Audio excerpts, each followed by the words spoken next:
Hello friends, welcome to my channel Dhanashree classes. आजच्या या व्हिडिओमध्ये आपण काही डेली यूज सेंटेन्सेस इथे बघणार आहोत. म्हणजे रोज बोलली जाणारी वाक्य, मराठीची वाक्य आहे रोज बोलली जाणारी, तीच आपण इथे इंग्रजीमध्ये तयार करणार आहोत. आता यातील पहिलं जे वाक्य आहे ते बघा, मी जायला तयार आहे.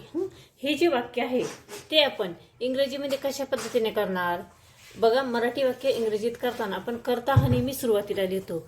या वाक्यातील कर्ता आहे मी, तर त्यासाठी आपण लिहिणार आहोत आय. मी म्हणजे आय.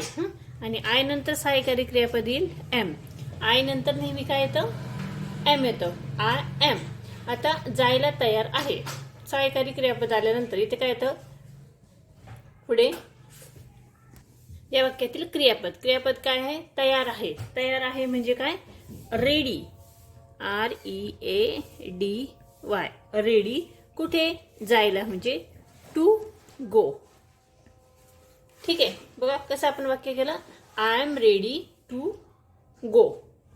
पुढचं वाक्य बघा, मी खूप हुशार आहे. आता हे वाक्य आपण कसं करणार?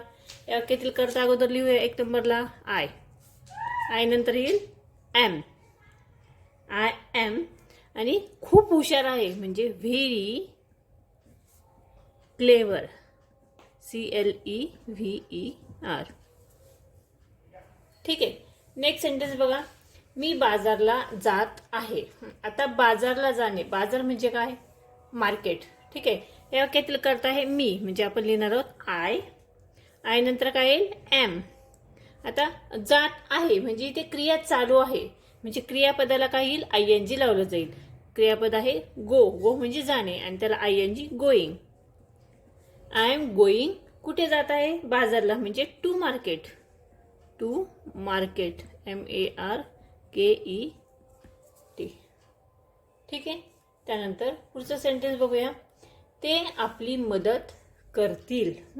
आता या वाक्यातील कर्ता काय आहे? ते. ते साठी पण काय लिहितो? दे. THEY.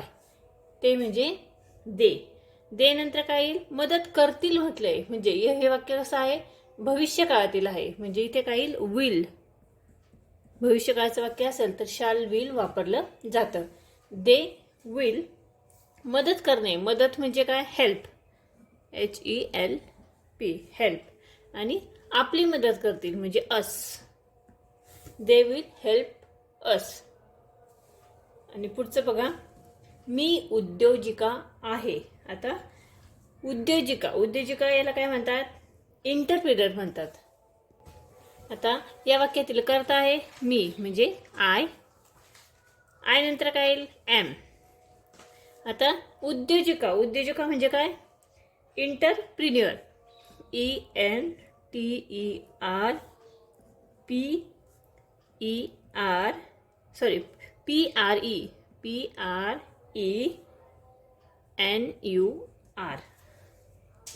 ठीक आहे, इंटरप्रिन्युअर.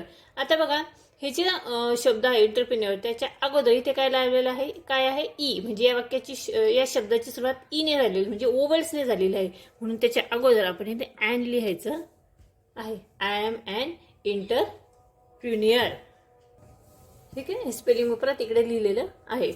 त्यानंतर पुढचं बघा वाक्य आहे की मी रात्रीचं जेवण बनवत आहे. हे वाक्य कसं लिहिणार आपण?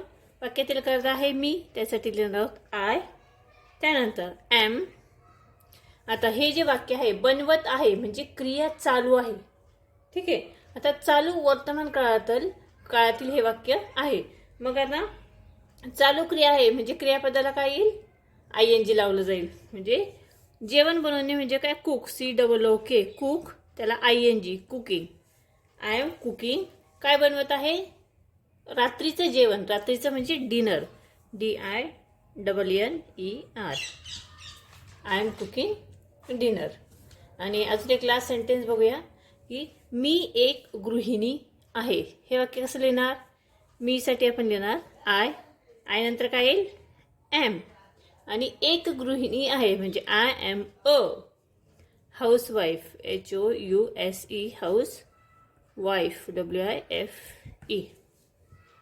ठीक आहे, या पद्धतीने आपण इथे काही डेली यूज सेंटेन्सेस बघितलेले आहेत. म्हणजे रोज बोलली जाणारी काही मराठीची वाक्य आहेत, तीच आपण इथे इंग्रजीमध्ये कशा पद्धतीने तयार करायची ते इथे बघितलेले आहेत. आय होप हा व्हिडिओ तुम्हाला समजला असेलच.